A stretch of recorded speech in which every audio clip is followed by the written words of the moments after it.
Good evening mga ka-joggers. Nais ko lang iparating sa inyo na nakapag-interview ako doon sa People's Park kaninang umaga at saka ang resulta naman nito ay maganda naman ng kanyang kinalabasan, no? Yung una kong in-interview ay si Kuya Nilo about doon sa aking tanong na ano nga ba ang kahalagahan ng mga fitness and exercise pang araw-araw.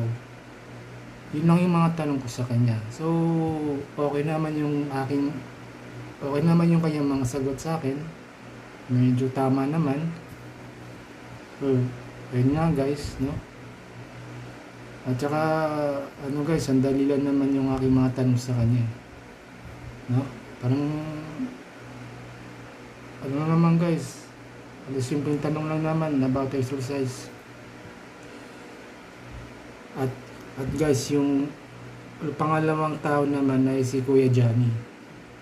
Si Kuya Johnny naman ay medyo okay naman kasama at nakapag-interview din ako sa kanya.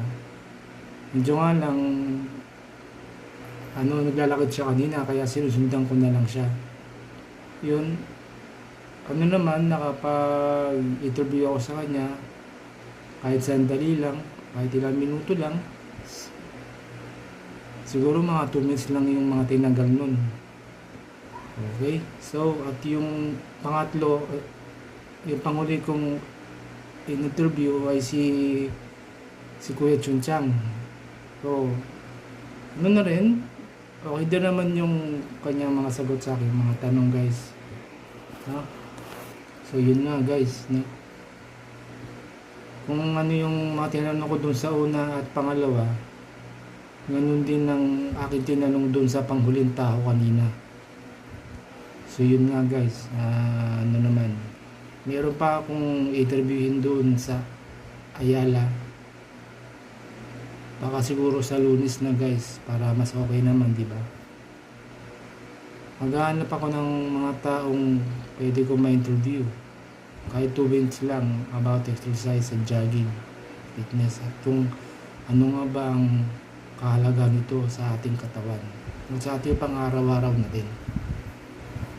Okay guys, maraming salamat sa patunood mga ka-joggers. Hanggang doon na lang ang aking video. Sana naman mag-subscribe kayo sa aking YT channel. Okay?